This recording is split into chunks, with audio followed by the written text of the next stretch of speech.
Morning students, how you all. बेटा आज हम क्लास 8 में वीडियो नंबर 39 करेंगे। चैप्टर नंबर 3 है हमारा। इस वीडियो के अंदर हम एग्जांपल्स सॉल्व करेंगे। जो सब बेसिक प्रॉपर्टीज़ हमने पढ़ी हैं क्वाड्रिलेटरल्स के बारे में, उनसे रिलेटेड हम यहाँ पर बहुत सारे एग्जांपल्स करेंगे। देखिए example number 7। In the given figure, BEST is the parallelogram. Find the values of x, y and z.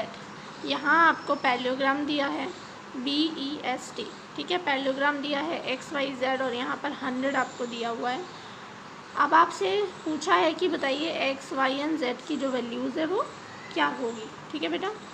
तो देखिए मैंने आपको जब क्वाड्रिलेटरल्स में हर तरीके का क्वाड्रिलेटरल बताया है, जो भी हमने पैरेललोग्राम के बारे में पढ़ा है, प्रॉपर्टीज़ पैरेललोग्राम की देखी है, उसमें हमने देखा है कि जब भी कोई दो पैरेलल लाइंस होती हैं और कोई ट्रांसवर्सल आगे काटती है यानी तिर्यक रेखा काटेगी, तो जब जेड फॉर्म होता है तो उसके इंटरनल है ना एंगल जो होता है, ऑल्टरनेट इंटीरियर एंगल होते हैं, वो इक्वल होते हैं। तो और जो आमने सामने के एंगल होते हैं, वर्टिकली अपोजिट एंगल्स, वो भी इक्वल होते हैं। तो x तो कितना आ जाएगा बेटा, 100 आ जाएगा, क्योंकि ये क्या है, वर्टिकली अपोजिट एंगल है। इसी तरीके से y जो है वो भी 100 होगा, क्योंकि अगर b से आप देखेंगे तो y से ये ऑल्टरनेट इंटीरियर एंगल है, और अगर आप यहाँ से देखेंगे x 100 आने के बाद ये इसका कॉरस्पॉन्डिंग एंगल भी है, तो 100 आएगा, है ना। यहाँ पे x का कॉरस्पॉन्डिंग बोला है तो आप भी x का कॉरस्पॉन्डिंग लिख सकते हैं। उसके बाद z क्या आएगा, तो आप देखिए y आपका 100 आ गया। ये एक स्ट्रेट लाइन है, लीनियर पेयर है, तो 180 में से माइनस कर दीजिए तो 80 आ जाएगा, क्योंकि ये लीनियर पेयर है, ठीक है। इस तरीके से आप यहाँ पर क्वेश्चंस एग्जाम्पल्स देखेंगे। उसके बाद देखिए example number 8। Example number 8, in the parallelogram RING आपको 70 दिया हुआ है। Find the all other angles. तो 70 एन भी कितना हो जाएगा, 70 हो जाएगा, क्योंकि ये क्या है, अपोजिट एंगल्स हैं, ठीक है। उसके बाद आर और आई जब आप देखेंगे तो ये सप्लीमेंट्री होंगे, ठीक है, सेम साइड के, दोनों का सम 180 होगा, तो 180 में से माइनस कर दीजिए 110, और 110 ही जी होगा, ठीक है। इस तरीके से आप इन एंगल्स को निकाल सकते हैं। उसके बाद में 9 देखिए, क्वेश्चन दिया हुआ है, आपसे पूछा है एंगल बी और एंगल ए आपको बताना है, ठीक है। एंगल बी और एंगल ए, अब देखिए आपको पता होगा कि जब आप ये आमने सामने के एंगल हैं, ठीक है, आमने सामने के एंगल है काइट के, तो ये दोनों आमने सामने के इक्वल होते हैं। अब आपको पता है, हम मान लेते हैं इनको x है दोनों ही, ठीक है। अब आप ये जानते हैं कि ये जो सारे एंगल्स हैं इनका आप सम करेंगे तो 360 आएगा इनका, ठीक है। तो आप इनका सम कर दीजिए। जैसे ही आप इनका सम करेंगे तो ये आएगा x और x 2x हो जाएगा, 84 और 76 मिलकर 160 वहाँ भेज दीजिए, 200 आ जाएगा। फिर 2 का डिवाइड कर दीजिए, x की वैल्यू क्या आ जाएगी, 100, और यही आपका एंगल ए और एंगल बी था। इसके बाद जो है ये क्वेश्चन आप देखिए, यहाँ पर एक ट्रेपेजियम दिया है आपको, और ट्रेपेजियम में जो है आपको रेशो दिया है, ए और डी का रेशो 2 और 1 का है। आप x साथ में लगा सकते हैं, 2x और 1x। बी और सी का रेशो दिया है 7x और 5x, ठीक है, आपको दिया है ये। अब आपको पता है कि ये जो हैं सप्लीमेंट्री एंगल्स होते हैं, एडजेसेंट जो एंगल होते हैं, ए और डी मिलकर के कितने होंगे, 180 होंगे। अब a आपको 2x और d x है, तो 3x is equals to 180, x is equals to 60 जब x निकल गया है, यानी x आपने d मान रखा था और a 2x है, तो a कितना होगा 120 और d, ठीक है। इसी तरह से आप b और c का कर सकते हैं, 7x plus 5x is equals to 180, और वहाँ से आप जो है x की वैल्यूज़ या y मानते हैं तो y के वैल्यूज़ आप फॉर्म कर सकते हैं, निकाल सकते हैं। क्लियर है। इसके बाद एक और क्वेश्चन देखिए, और ये बहुत ही सिंपल क्वेश्चन है। रेक्टेंगल है और उसके डायगोनल है। देखिए रेक्टेंगल जो होता है उसके जो डायगोनल होते हैं, रेक्टेंगल के डायगोनल जो होते हैं बेटा आपस में बाइसेक्ट करते हैं, जितना ये है उतना ही ये वाला है, ठीक है। जितना ये है उतना ये वाला है, तो आपस में दोनों बराबर हैं ये, है ना।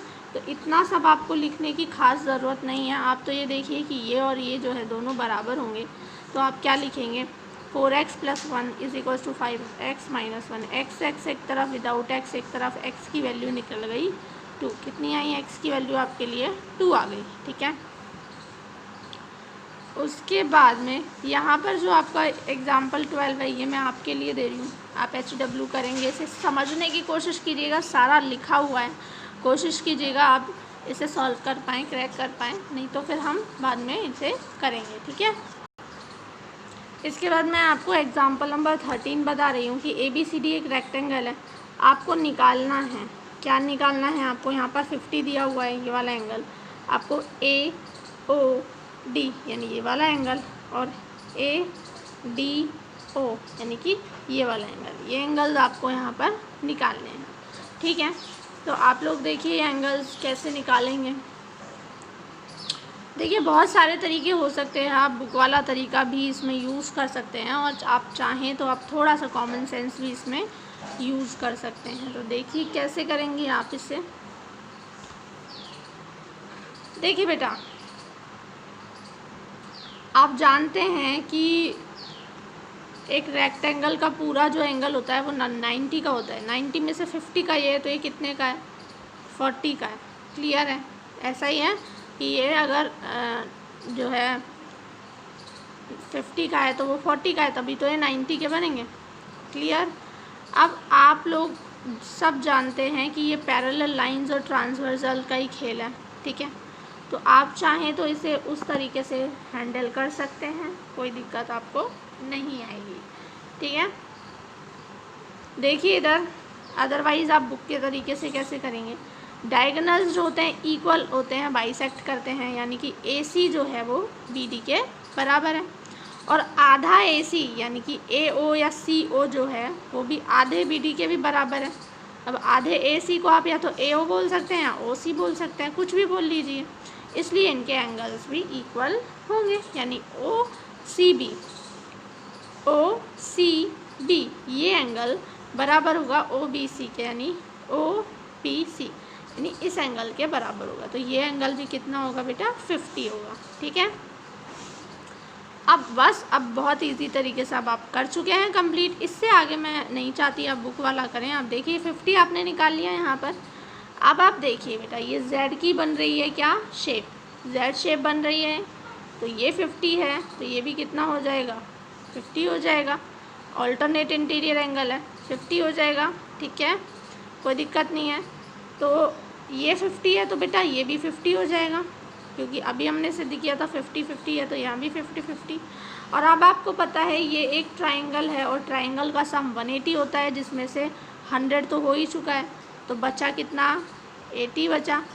100 + 80 तो 180 बनेगा। तो उस तरीके से आप इसे कर सकते हैं, ठीक है। सम ऑफ ऑल ट्राइंगल्स का आप सम ऑफ एंगल्स ऑफ ट्राइंगल का आप यहाँ पर एग्जाम्पल लेकर इसे कंप्लीट कर सकते हैं, नो डाउट, ठीक है। इसके बाद जो बेटा एग्ज़ाम्पल नंबर 14 और 15 हैं, वो एग्ज़ाम्पल सेम वैसे हैं जैसे आपने पहले करे हैं। तो ये एग्ज़ाम्पल्स भी आप लोगों के लिए HW हैं, आप इन्हें होमवर्क में करेंगे।